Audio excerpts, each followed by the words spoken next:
Welcome to ECEN 215 Principles of Electrical Engineering. Today's topic is the introduction of transistors. So, what are transistors? Well, transistors fundamentally are a semiconductor device, typically made of germanium or silicon, that enables control over current flow. Now, this replaced the need for vacuum tubes and relays in switching systems. So if we remember in our discussion of digital design, I showed you some of the first and early computers that were around in the 1940s and 1950s, and they were the size of, some of them were the size of large rooms, and they were just racks of relays. For instance, some of the early ones like in the 1940s, and then they eventually were replaced with vacuum tubes like the ENIVAC. Um, so a relay, just so that you're aware, if you're not unfamiliar with a relay, is a switch that is controlled by a small current or a coil going through it, a little solenoid, and the solenoid engages and actually pushes a plunger that actually controls the switching mechanism itself. So think of like the switch on your wall, that you manually go over and turn on and off, basically move the contact. However, in a relay, the coil basically replaces your touch to actually physically move the piece of metal that is going to be making conduction between, what they call the poles, connection one and connection two, to allow the current to pass through and complete the circuit. So a transistor replaced the need of that. Vacuum tubes operate kind of a similar way, but instead of being electromechanical device, it is an electrical device, but it's done through higher voltages and basically charge flowing through as an electron, being basically kind of a rudimentary small television, if you will, basically through a tube.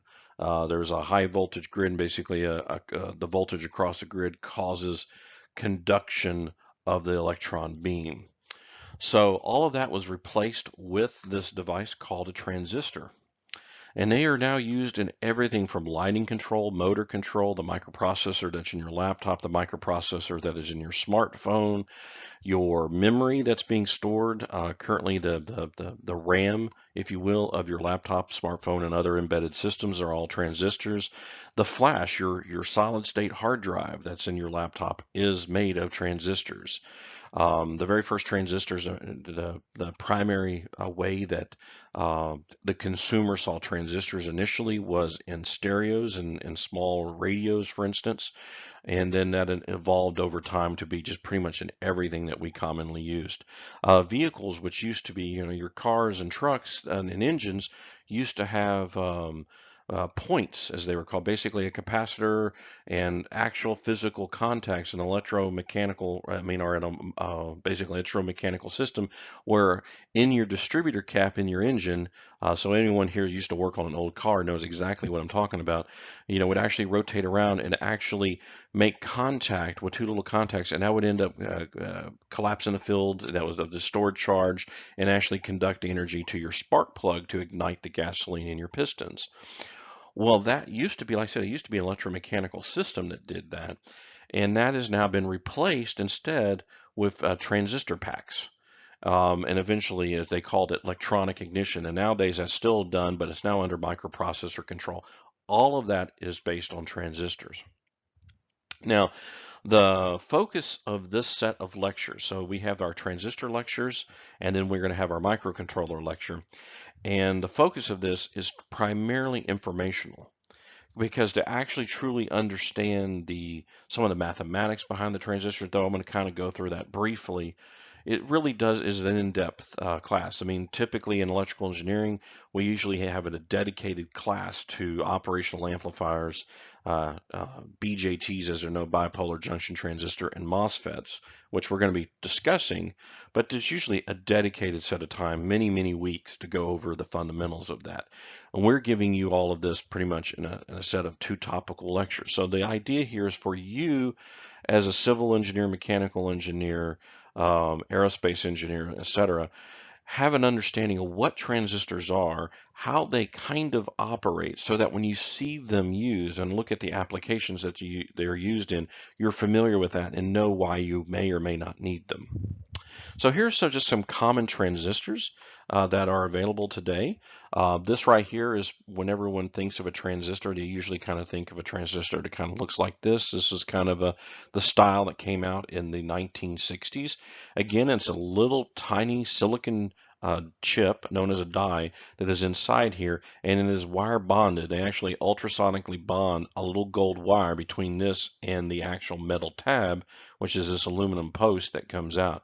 And there are three points. So you essentially have, if you will, think of it again as a switch where one of these posts is the control for it. So you've got in and out, if you will, kind of the switch, conducting current.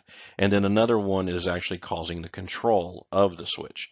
So this very same transistor can look like this. This is a surface mount package. That's not to scale. This is a really tiny package. Again, has the three controls. And then another one here, this is a much larger transistor that controls a high level of current. And there's usually a little bit more control means for doing this because usually you try to isolate yourself from the higher voltages that you're controlling. But again, these are all images of actual transistors that are available today. So kind of going back again, I think we covered this previously in the digital slide. Transistors are again the basis for all digital circuits today. And all analog circuits today, actually. So everything is based on transistors. They were invented in 1947 by William Shockley in his lab at Bell Labs, and they won the Nobel Prize in Physics in 1956 for this invention. This was a major change in how electricity was conducted and controlled when transistors were discovered. Because back then, again, you would use relays and vacuum tubes. And so for doing anything where you're trying to use quote unquote digital logic or that concept was a major ordeal. And it really wasn't done because of just the sheer size of the amount of data. I mean, if you think for a minute, your computer is likely a 64-bit processor. So there are 64 lines that data is flowing back and forth to the memory. And you think about how many switches are being controlled on that line to make ones and zeros. Well, basically, you would have to have a set of relays that would be engaging and disengaging and the amount of current necessary to drive those relays. And frankly, how loud it would be in a room where you have 64 relays on one side, another 64 relays on the other side, and tons of other relays everywhere else for control just to transmit one 64-bit wide word. Well, that now happens in transistors constantly inside your smartphone at blazing speeds, usually at about 1 to 2 gigahertz constantly, and you're none the wiser when you look at it. So here's a fluid flow analogy of a transistor. So this kind of completes our fluid flow analogies in this course. So we have what's known as the control gate here. We have a little control valve that is causing the current to flow from one side to another. So we have a built up pressure and current that is ready to flow to the other side, but because the transistor is off or the control valve is closed, nothing can flow through. Now we can completely open the valve and completely control. This is known as saturation here, where fluid goes from one side to the other, or in our case, electrical current is going through one side or the other. So just that is either on or an off situation. Again, this would be akin to more of the digital design. We're trying to saturate or cause it to be one side or the other, a very clear delineation between the two.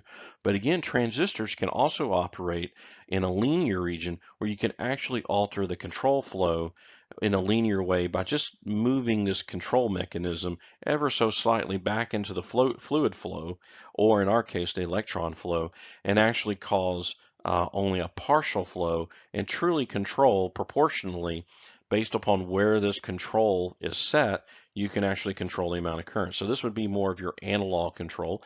Think operational amplifiers here. So everything that you've learned in operational amplifiers, the reason that operational amplifiers work are because of transistors, basically something akin to this. So we're going to be talking about two different types of transistors here. So in your once you kind of leave Texas A&M and you're in your career, you're going to come across a variety of different transistors, but they're all in the end going to be akin to either a MOSFET or a BJT, or basically they're a mixture of the two. Um, The MOSFETs are actually the most common today. They are used heavily in your digital electronics, and as the primary reason why your electronics do not consume the amount of power that normally a BJT, as we're going to discover, consumes.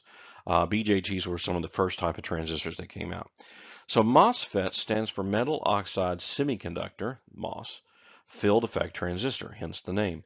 And this is called the NMOS type. So there's two different types. There's the PMOS and the NMOS. And that was referring to this substrate material here, and of course this material here as well. Again, this is a semiconductor material, and what they do in making this, and at the chemistry level, if you would, the material level, you actually take this, like for instance, if this is silicon-based MOSFET, you charge up, you basically dope, as they say, you put in some extra material to cause this to be more positively charged ionically. And so you got this P-type material, and then you have N-type material here. And so what ends up happening is you have this metal gate, and you've got this oxide, basically substrate, that is between the gate and the actual transistor body here. So the metal gate, and then this is kind of the schematic symbol for the NMOS transistor. You notice it literally is not electrically connected to the rest of the transistor. It literally is a gate, a piece of metal that is above and separated dielectrically from the rest of the transistor.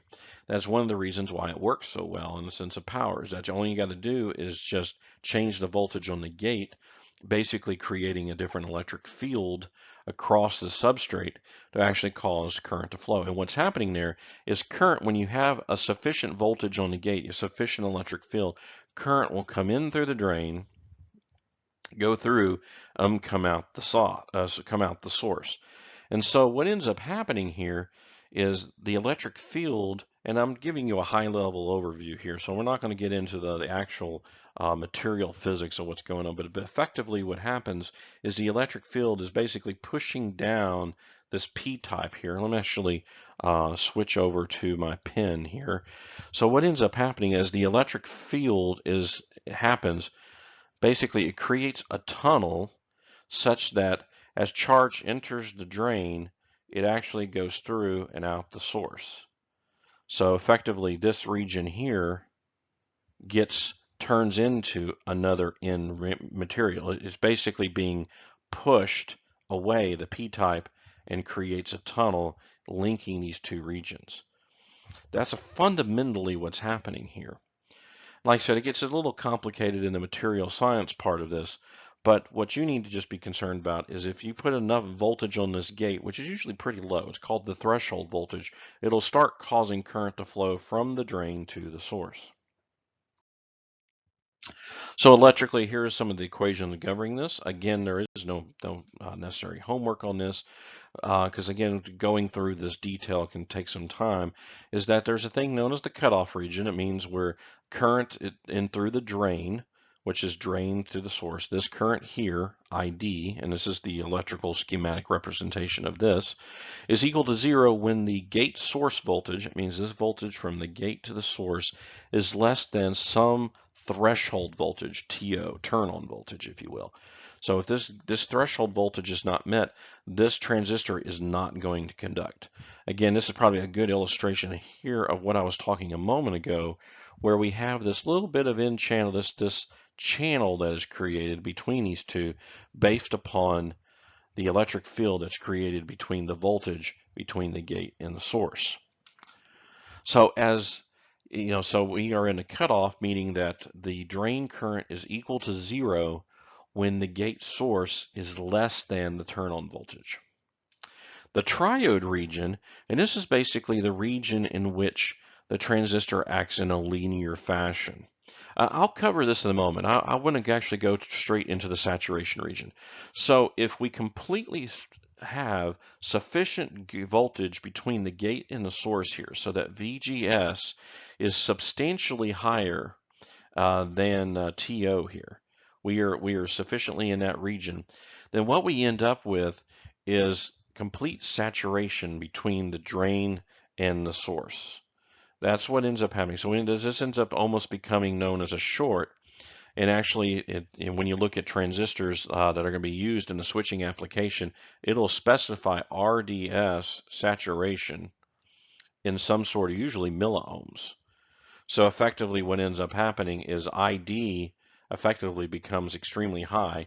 And notice it is this K factor, which is a material property here, the width, the width divided by the length. So this is actually a physical parameter dealing with the size of the material in 3 space. So you've got a width and a length of this material times a factor here, Kp divided by 2. So this ends up being this K factor. Again, I'm not going to worry too much to try to explain all the ins and outs of this. It's just kind of give you a high level overview. So if you notice, it is squared by the VGS minus TO. So if you're exceeding this, and so the larger this becomes, so where VGS is definitely greater than TO, then you're going to be in the saturation region, and it's effectively going to create a short between these two here, and current is just going to flow from the drain to the source in this direction.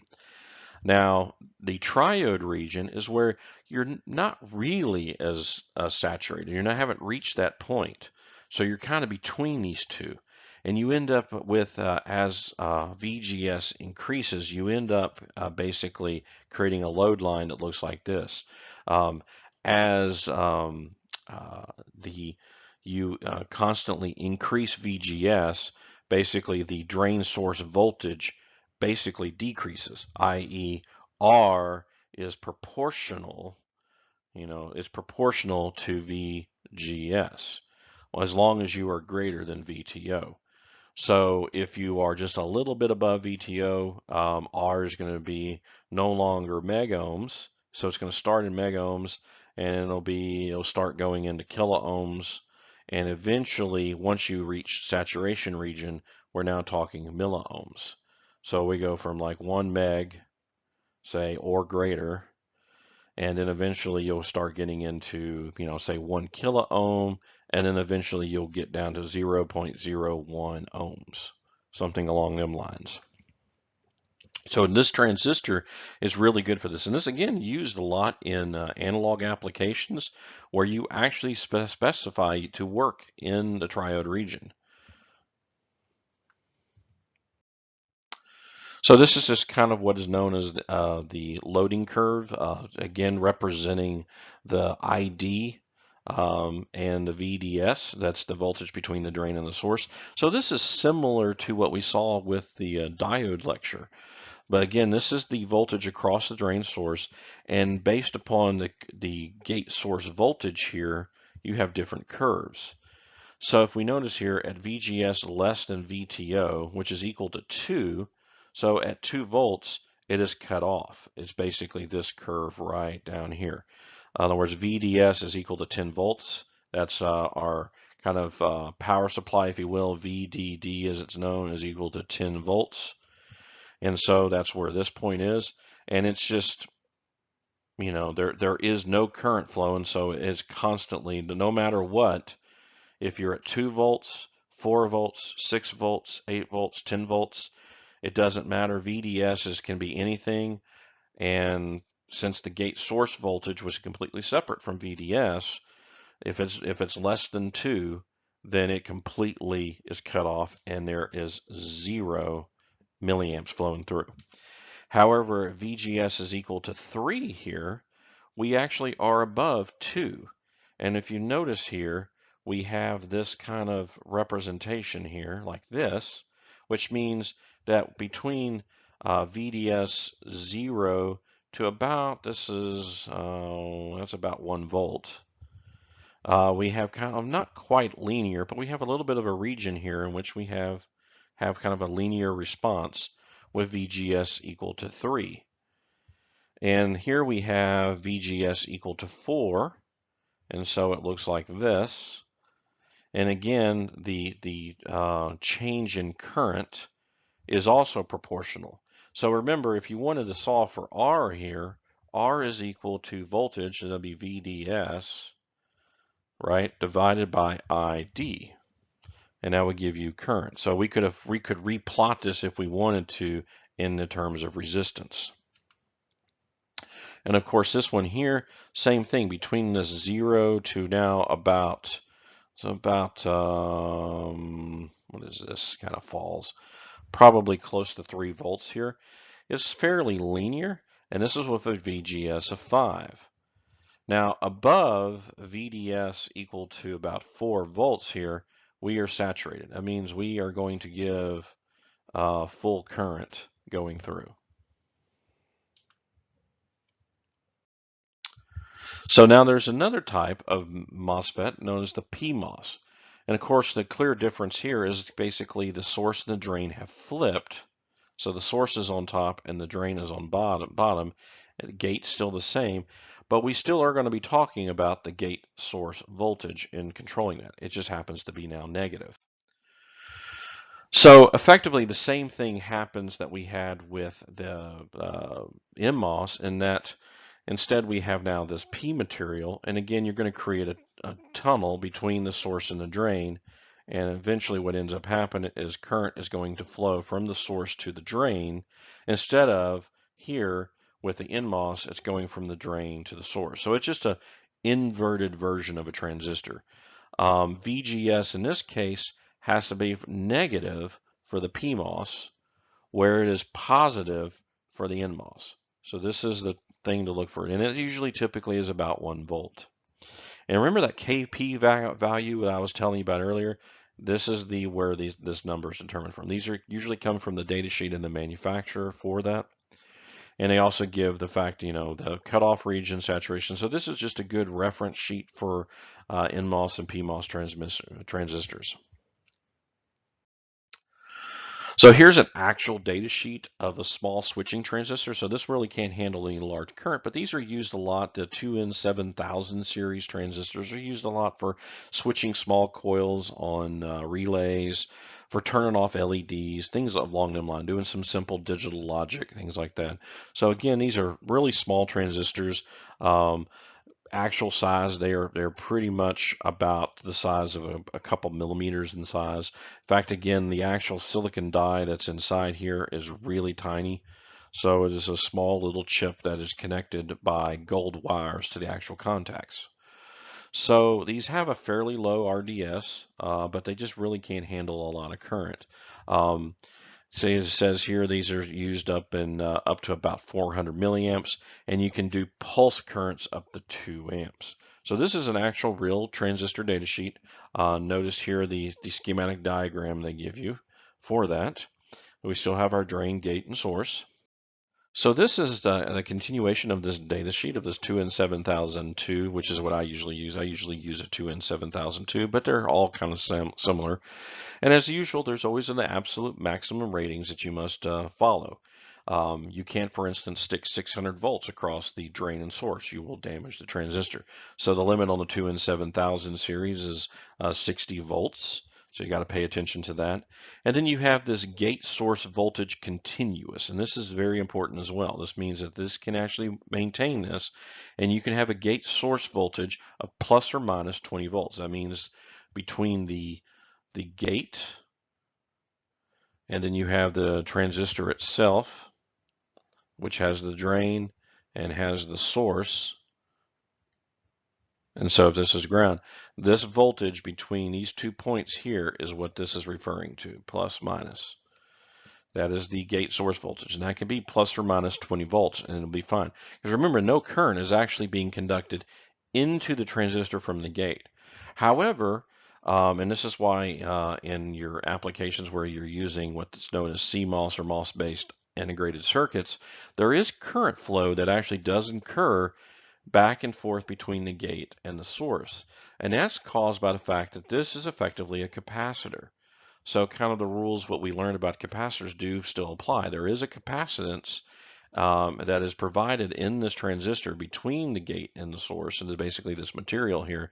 And as such, you are charging and discharging this capacitor every time you switch. So that's something that does get taken into account. So if you're using it in an application where, for instance, where you're just turning on an LED or something, you're just turning on that transistor every, few milliseconds or every few seconds. The amount of energy caused in charging and discharging that capacitor is pretty small and really is negligible. So what this means here is that it can withstand plus or minus 20 volts continuously. And this here is dealing with the maximum drain current continuous. And this, of course, is very important because in your application, you want to make sure that your transistor can withstand what is required. So in a case of 2N7002, it can withstand typically 115 milliamps. The 7000 can withstand 200 milliamps. The NDS 7002A does 280 milliamps. Continuous. It means you just leave that current flowing through it at all times. You can pulse a little short pulse up to 1500 or 1.5 amps in this one, for instance. And this, of course, dealing with the power dissipation that the case can withstand before you can damage it. And of course, that has to do with this particular room temperature. And of course, this is why they give you milliwatts per degree Celsius. And it's also important to always pay attention to the operating temperature of a transistor. And the same thing's true of any integrated circuit. There's always an operating temperature. This comes important if you're designing products and systems. If this is something that's going to work outdoors in the middle of West Texas, like in an oil field or something, you obviously do not want to work in a 0 to 70 degrees Celsius operating temperature because it will not work at all times. Freezing temperatures are really a concern. Same thing with hot temperatures. So you really do have to take these into account. And of course, if you're studying mechanical engineering and aerospace engineering, etc., you're probably already used to dealing with the fact that temperature plays a major role in your designs. Gate threshold. This here is the threshold voltage in which the transistor will activate. Again, this is your VT, which in this case is 2.1 volts. So you do have to saturate this transistor. Usually with these, you usually do about 3 volts, 3.3 volts to actually get them to saturate. With these, I usually do maybe close to 5 volts. This is what I mentioned earlier, the RDS. That again is the resistance. Kind of drawing the transistor again here real quick. I have the drain, I have the source, and I have my gate. This is the resistance that basically, when saturated, when this thing's fully on, this is what this transistor looks like. It looks like a resistor where this is equal to this value here when this is saturated. So we're in saturation or on. This transistor ends up becoming a 1.2 ohm resistor, which effectively in a lot of technology is effectively a dead short. Because if I have a 10K here, and I have 5 volts here, and then I put this RDS here, and it's equal to 1.2 ohms,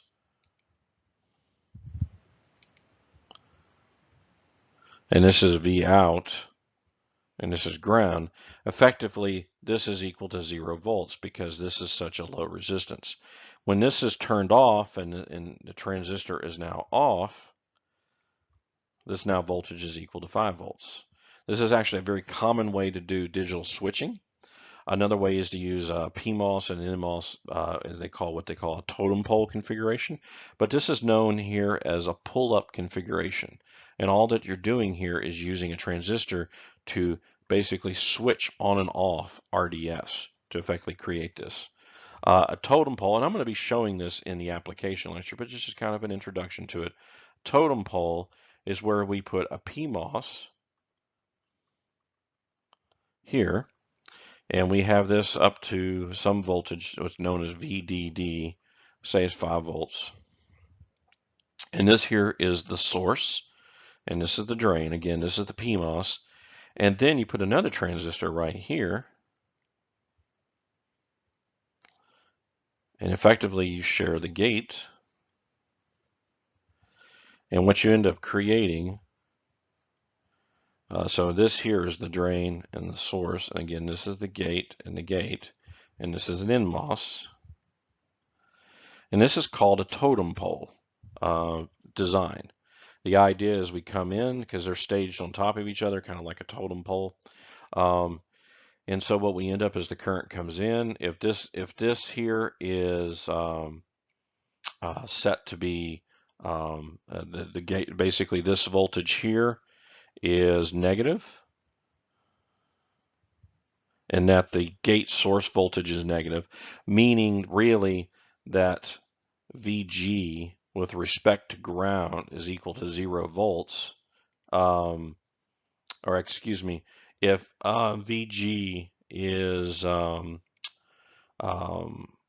VG is equal to 0 volts, then we would end up with current flowing through here and coming here.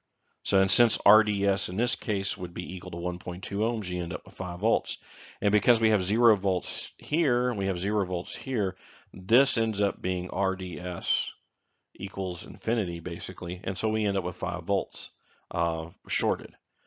Now, if we flip it around, and again, a lot of what I'm talking about here is just for your information's sake. Just in general, we'll be going over applications. So this is just an informational lecture. So if you're not following, please ask in the Q&A session about this. Again, this is just so that you have an exposure to this. So if we put VG now instead of 0 volts, if we put 5 volts here instead, then this transistor's gate source voltage is equal to 0. So this RDS is equal to infinity. This one, however, is equal to 1.2 ohms. So now we end up with 0 volts here because it's going to short to ground. This is how basically the circuit that's inside a lot of digital logic gates work, if you were just curious about that. Now, there's another type of technology known as the bipolar junction transistor. This was one of the very first early transistor designs ever made. And these operate in similar fashion, made with silicon material or germanium and a few other materials. And again, they are doped, as they're known, as N-type, P-type, and N-type. Hence, this is known as NPN because of this configuration. And as you can imagine, there's another style. It's kind of similar to we had with NMOS and PMOS. We have NPN and PNP. So we're going to first talk about the NPN. Here, notice there is no electrical separation between the base, as it's known. This is effectively similar to the gate. And instead now, instead of something called the drain, we have something called the collector. And then we have, instead of a source, we now have something called the emitter. So it's just a name and change in terminology. And it has to do with the fact that we collect charge here, and the charge comes through, goes through the transistor, and eventually will come out the emitter. But it only will do that as long as there's a base current that is also coming through. So effectively, we end up with IB plus IC ends up IE. Because this ends up here, merges with IB and IE. And there's a relationship between IC is proportional, known as a beta factor, to IB.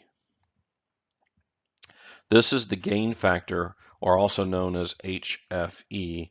It's a gain factor of the transistor. So it's relating to the collector current is proportional to the base current. So if there's no current flowing here, then there's no current that will flow through the transistor. Again, the base is not electrically isolated from the transistor in the collector emitter. Basically, we end up causing current to merge and flow through the transistor like this. So this is a little bit more of a graphical representation of this, actually showing this. So we have, again, the base merges, and hence why the arrow here is wider, is the sum of the collector current and the base current. And we have this beta factor here, and beta can also be represented. You can also solve for collective current based upon this thing known as alpha. And alpha is just essentially the algebraic reduction here of beta plus 1, just so that basically you're now solving IC in terms of, you can back out beta in terms of this. So basically stick this in here and resolve, and you'll end up getting alpha. Now there's a voltage drop between the base and the emitter in the case of an NPN, and it's typically 0.7 volts. So a good way to think about these are basically diodes, because if you remember from the diode lecture, A p-n junction is a diode. And so hence why in the schematic symbol you see this for the MPN electrical symbol, where this is the emitter, this is the collector, and this is the base. We have basically a diode here, and if you will, we could draw it with a little cathode line, but effectively we end up with this diode. So the symbol in the end just uses an arrow with just no cathode indicator. And that voltage drop is typically 0.7 volts. And you do have to take this into account if you're actually working out any of the math on trying to do circuit analysis on that. You have to take into account what VBE is. And typically you put a resistor in line with this so you can actually create a current flow. And here's an actual representation of that here in a circuit. We have this resistance RC that we're going to turn on and off. We have something known as VCC here, and that's dealing with the collector current, basically the voltage that's going to provide the current through the collector VCC. We have our VBE, which again is typically about 0.7 volts is the drop here. And then we have RB, the base resistor. And then we have our base voltage power supply, and then usually a little small signal that's on top of it. So this circuit here, this is known as biasing the transistor, just to have a baseline of current. And you can actually, with a very small signal here, which this small signal going through this resistor causes a small current fluctuation here, which will in the end cause a much larger signal here. Because remember, this IB times beta is equal to IC. So this is our rudimentary, if you will. This circuit right here is a rudimentary amplifier. And some of the very first audio amplifiers were actually a version of this technology. And you can actually replace RC here. Instead, you could put a speaker, a voice coil, because all that a speaker is a coil of wire and a magnet.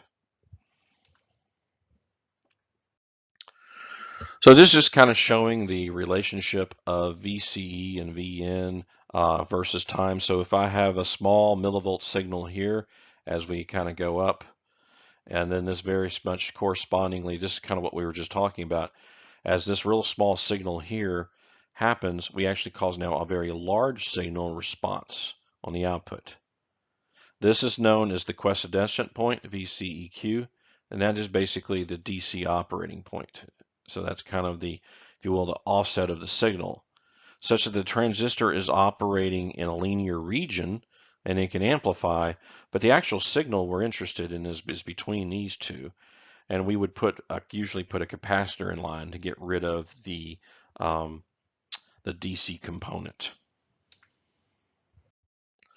Correspondingly, again, as I mentioned just a moment ago, we have another type that's the PMP, and the only difference here is that this is positive, negative, positive. And now what ends up happening here is here the emitter pushes current now the other way. Goes in the emitter, comes out the collector, and causes basically, it just inverts. Just similar to the PMOS, it just inverts how everything works. So this is kind of a design of that. You end up with now a negative supply. So this circuit, I usually don't like drawing them like this. This is out of the book.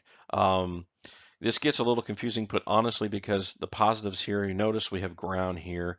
This is minus 9 volts, effectively, is what's happening. So everything's now negative. And this, notice, is minus 0.8 here. And then, of course, we have the signal here. And what ends up happening is current is actually flowing out of the base and also through the collector this way.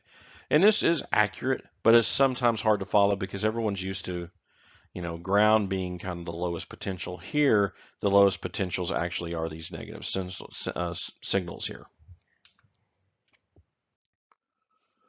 So a little drawn out a little differently here. This is more what I'm used to seeing. You usually put this kind of similar like you would put in a PMOS. You put it on the top side of something that you're controlling, and you're feeding a positive voltage. Say this was 12 volts positive with respect to ground down here. And current would flow through this way and out the base, and then also continue on here through the load. And this load could be a coil of wire on a relay, for instance, or it could be a lamp, or it could be a resistor and an LED that lights up. Sorry for the poor drawing there.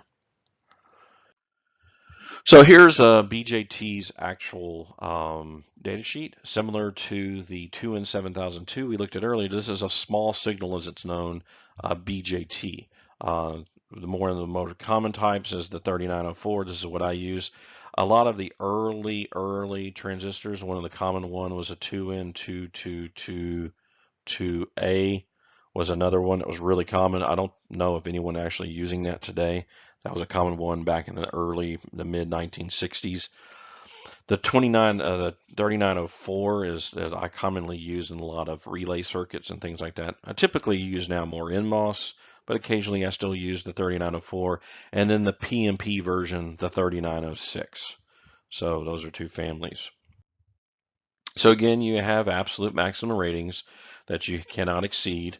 In this case, collector emitter voltage cannot exceed 40 volts and 60 volts here, collector base voltage and collector emitter voltage. This is usually not a problem. Usually a lot of these are used in 5 volt and 12 volt circuits. There are BJTs and MOSFETs that handle even much higher voltages into the tens of thousands of volts even. So just make sure you find the correct transistor. And of course, as always, if you don't have it highlighted, always pay attention to your operating and storage junction temperatures. So HFE, this remember is beta as it's known, is always provided, and it's again usually on data sheets it's called HFE. A lot of your books for how to use transistors use beta and or alpha, and of course again alpha, if you have an equation you dealing with alpha, it's just beta over beta plus 1, and that is all HFE in the end. And here HFE for this just given range is equal to 100 and has a max of 300. And then it has the saturation, meaning that when the transistor is saturated, BE is typically 0.65 volts, which is close to what we talked about a moment ago. It's typically about 0.7 volts, so it's in that area. It's the diode voltage drop between the base and the emitter. So in summary, we've looked at an introduction of transistors and primarily to two types of transistors. We have MOSFETs and BJTs.